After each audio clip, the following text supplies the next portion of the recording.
Welcome back to the Math Warriors. उम्मीद करता हूँ कि आप सभी लोग स्वस्थ होंगे और इस कड़ाके की ठंड का आनंद ले रहे होंगे। समझते हैं कि एक चीज़ों को ये वीडियो बनाने का मेरा उद्देश्य क्यों हुआ। कोई वैसे वजह नहीं थी, लेकिन जैसे ही आज 69,000 शिक्षक भर्ती, जो कि बहुत एक गहन विषय बन गया है, इसको सुलझाना उतना ही मुश्किल है जैसे भूल भुलैया में रास्ता ढूंढना, है ना। क्योंकि कहीं ना कहीं दो तीन केस इसमें बहुत थे। एक नंबर वाला केस था, एक मार्क्स वाला, लेकिन उसमें हुआ क्या, देखो खेल क्या हुआ। और ऐसा यही नहीं दोस्तों, एक मुद्दा था 68,500 में एमआरसी मुद्दा। अगर आपको ना पता हो तो मैं बता देता हूँ।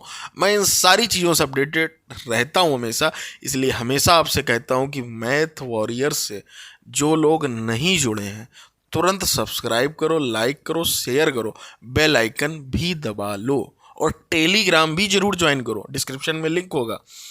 तो ये सारी चीज़ें आप जुड़कर चलो, क्योंकि नई प्राथमिक शिक्षक भर्ती, केवीएस, इन सब की अपडेट आपको केवल यहीं मिलेगी और सबसे सटीक मिलेगी। सबसे अच्छी बात तो ये है, ये आप ही जानते हैं। तो समझते हैं चीज़ों का। एमआरसी मुद्दा था दोस्तों, तो उसमें भी लाभ किसको मिला? केवल और केवल याचियों को। ये एक नया चीज चल रही है उत्तर प्रदेश में। मैं आप लोगों को सलाह दूंगा, पूरा वीडियो देखें, उसके बाद करें अपना याची बनना है कि नहीं, इसीलिए थंबनेल इस प्रकार का रखा गया है, तो समझें। तो एमआरसी मुद्दे में भी यही हुआ। आज 69,000 शिक्षक भर्ती की जो एक मार्क्स का था, जो एक मार्क्स वाला मुद्दा था कि एक मार्क्स बताइए, आई थिंक 1.5 से 2 साल हो गए, तब ये कहीं जाकर क्लियर हुआ है जाके। ठीक है, इतनी मेहनत की बेचारों ने, जद्दोजहद 2 से 3 साल लगे रहना, और उसके बाद लाभ ही केवल याचियों को ही दिया गया है। ये भी है, जैसे अन्य जगह क्या होता भाई, अगर कोई मैटर सत्य पाया गया है तो उसमें ये होता है कि भाई भाई अगर कोई चीज़ गलत है तो गलत है, आप ये मानते हैं कि नहीं। अब इसमें ये क्या क्या मतलब है, केवल याचियों को लाभ मिलेगा, बाद बाकी जो बच्चे हैं, अब इसमें जो अन्य लोगों को लाभ नहीं मिला वो बेचारे क्या करें। मान लो किसी के पास पैसे नहीं थे, याची का मतलब है आप पैसे दीजिए, सिंपल सा यार है, उसका फंडा ही यही है, पैसे लगते हैं। कोई एक मेन होता, बाद बाकी सभी लोग नीचे सबऑर्डिनेट में नाम लग जाते हैं। जैसे जो बीटीसी वाला मुद्दा चल रहा है एक अपने यहाँ उत्तर प्रदेश में, प्रतीक मिश्रा केस है, बाद बाकी सब पीछे लगे हुए हैं, है ना, तो वो सभी याची होते हैं। तो वही है, तो यहाँ तो मिल गया। मान लीजिए कोई बेचारा एक आदमी नहीं रहा होगा, छोड़ दिया होगा उसने उस समय, उम्मीद हटाओ क्या होना है कोर्ट कचहरी में, लेकिन अब उनकी ज्वाइनिंग हो रही, ठीक है, अब उनका फाइनल सिलेक्शन हो रहा कोर्ट के आदेश पर, और ये लगभग बताए गए 1,000 बच्चे हैं। तो 1,000 बच्चों को ये फायदा हो रहा। ये 1,000 ही तो थोड़ी ना होंगे, और भी होंगे। आप बताइए, एक मार्क सभी को अगर मिल रहा है तो केवल और केवल मतलब 1,000 ही होंगे, इतने भीड़ में नहीं होंगे, और भी होंगे बच्चे। लेकिन बेचारे इन 1,000 को नौकरी मिल रही है प्राथमिक शिक्षक भर्ती में, सरकारी टीचर, जिसके तुम सपने देख रहे हो। ठीक है, इनको मिल गई, मेहनत करनी पड़ी, लेकिन बहुत एक संघर्ष रहा। पढ़ाई के बाद जो है पैसा, रुपए, समय सब खर्चा हुआ, लेकिन फाइनली मिल गई। ठीक है, अब मुद्दा ये बना, आपके ऊपर भी जो जूनियर एडिट चल रही, यहाँ अधिकारियों ने गोलमोल तो किया ही है, उसको तो हटा ही दो।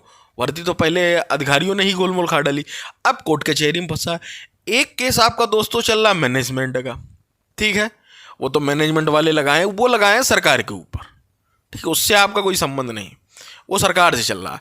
सरकार वहाँ भी अगर फाइनल सही से अगर नहीं करती तो कहीं वो केस हार गई तो ये भर्ती कैसे होगी, वो तो भगवान ही मालिक। ठीक है, समझे। मैनेजमेंट एक अलग केस लगाया कि मतलब, क्योंकि मैनेजमेंट से इन्होंने पावर खींच ली है, बात को समझ रहे हो। पहले ही जो दोस्तों सारी भर्तियां होती सब मैनेजमेंट करता था, और मैनेजमेंट कैसे करता था ये आपको भी पता है, केवल इससे होती थी भर्तियाँ, नाम का अखबारों में निकलता था। अभी आप एडिट क्लर्क हुई, आपको पता चली कुछ पदों में, उस पर भी कोर्ट केस लग चुका है, आपको बता दें जानकारी के लिए। यूपी जो जूनियर एडिट क्लर्क की भर्ती थी उसमें भी लग चुका है कोर्ट केस। ठीक है, तो ये चीज़ें चल रही हैं, तो उन्होंने कोर्ट केस उधर लगा रखा है, वो अलग है। एक कोई आपका बताया जाता है विपिन शर्मा या ऐसे करके लगा हुआ है, उस केस का भी मतलब आपसे कोई वैसा लेवल नहीं है, वो भी सरकार से ही है, आपसे थोड़ी ना। और उसमें भी सरकार ने ये कहा कि आप लोग थर्ड पार्टी बने। अब थर्ड पार्टी बनने को क्यों कहा गया है, उसका भी मैटर है। थर्ड पार्टी इसलिए बना जाता है, देखो सरकार, और वो सरकार कहीं ना कहीं गलत तो एक बार साबित हो ही चुकी है। कैसे हुई है, वो जो आपकी ओएमआर वाली प्रक्रिया थी, दोबारा इन्होंने चेक करा, ये पकड़े गए, पहली बार में पकड़े गए कि नहीं, तो चोरी का जब एक बार दाग लग जाता तो व्यक्ति चाहे गंगा में खड़ा हो जाए तब भी वो चोर ही कहा जाएगा, शक तो किया जाएगा ना, कितना भी सुधर गया हो। और खासकर पीएनपी जैसी संस्था तो आपको पता ही है। ठीक, तो इसलिए अब ये अपना दाग वहां छुटाने के लिए केस और किसी ने डाला, समझिए। अब ये आपसे कह रहे हैं आप थर्ड पार्टी बने, थर्ड पार्टी पता क्यों कह रहे हैं, उसका भी कारण है, सिस्टम है उसका। इसलिए कह रहे हैं कि थोड़ा सा मतलब जज साहब ये सुनने की इन बच्चों में मतलब आप लोगों का भविष्य बर्बाद हो रहा, मतलब समय बर्बाद हो रहा, हम लोगों को ज्वाइनिंग दे दी जाए, जितने लोग हैं याचिकाकर्ता इनको रोक लिया जाए, ये सारी चीज़ें वो आपसे चाह रहे हैं सरकार। ठीक है, तो बच्चे जो है क्या कर रहे हैं, आपके जो ग्रुप्स के लीडर हैं सभी, कि 12 तारीख तक रुके हुए हैं। ठीक है, समझ गए, 12 तक रुके क्योंकि 45 दिन होने वाले हैं, 12 को जो केस लगे, देखते हैं क्या करते हैं ये, क्या कहने वाले हैं क्या नहीं, है ना, कैसे किस तरीके से सुनवाई करते हैं। अगर ये अपने ही स्तर पर बहुत अच्छी सुनवाई कर लें तो आपको कोई ज़रूरत नहीं पड़ेगी थर्ड पार्टी बनने के लिए। लेकिन अगर इनका लापरवाही देखना इस तरीके से तो आपको मजबूरन दोस्तों थर्ड पार्टी बनकर जाना पड़ेगा। लेकिन जो आपका केस है, जो ये केस था वो अलग है, ऐसे है। आपका जो केस है इसमें सभी को लाभ होगा। ठीक है, या तो भर्ती जो रोकने वाले हैं वो रोक लेंगे, या तो आपकी फिर पूरी क्लियर हो जाएगी। इसमें ये थोड़ी ना होगा कि क्योंकि आपकी भर्ती हुई नहीं, वो भर्ती क्या थी कि 69,000 पूरी हो चुकी थी, अब ये 1,000 अलग से दी जा रहा, 69 नहीं बची, वो हो गई कितनी भैया 70। और अगर वो 6,000 और आरक्षण वाले वो अगर लोग केस जीत गए जिनका फर्क नहीं लगा, 76,000 वैकेंसी हो जाएगी। समझ पा रहे हैं आप लोग, ये है ये पूरा सिस्टम बनना। तो ये चीज़ें बन रही हैं, तो आपके जो भी थर्ड पार्टी बने पहले तो 12 तक वेट करें, नहीं तो थर्ड पार्टी मजबूरन आपको बनना पड़ेगा, केस लड़ना पड़ेगा, क्योंकि आपको नौकरी चाहिए। क्योंकि आप जिनके भरोसे बैठे ना वो खुद ही आपके भरोसे बैठे, बस आप इतना समझ। आप किसके भरोसे बैठे, सरकार के। सरकार किसके भरोसे बैठे, तुम्हारे, क्योंकि उनका तो बच ही रहा भैया। पेमेंट आपको पता है आपकी कितनी है, आपकी कितनी महीने की सैलरी खा गए। मैं कहता हूँ 1815 ही वैकेंसी, आप उसमें गुणा करिए ना 60,000 का, सिंपल सा कैलकुलेशन कर दीजिए। 1 साल हो गए होते ज्वाइनिंग करते, 1 डेढ़ साल, सोच के देखो कितना राजस्व उनका तो बच ही रहा है ना। तो उनसे आप उम्मीद ना करिए, 12 तक देखिए, उसके बाद मैदान में उतरिए।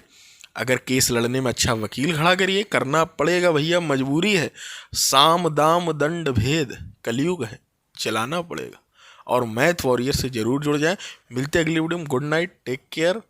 सर्दी का इस आनंद लेते रहिए और गुड़ के पदार्थ खाते रहिए, चीनी से दूर रहिएगा क्योंकि सर्दी चल रही। पट्टी वट्टी मूंगफली ये सब चबाते रहो, एंजॉय करते रहो, पढ़ते जरूर रहो, साथ में ये चीज़ें भी आपको करनी पड़ेगी। जिनको अपना श्योर सिलेक्शन लग रहा है वो लोग तो ज़रूर ही करें, बाद में जिनको अनडाउट में लग रहा है वो बेचारे पैसे से भी या हर एक चीज़ से ज़्यादा ऐसा नहीं हो सकता है ना। तो चीज़ें बनाइए, देखिए अपने हिसाब से, मीटिंग करिए, बाद बाकी कुछ भी अगर आपको मुझसे ज़रूरत पड़ती है तो अगर कोई आपको डाउट आता है तो टेलीग्राम आप जरूर ज्वाइन करें, वहाँ पूछ सकते हैं।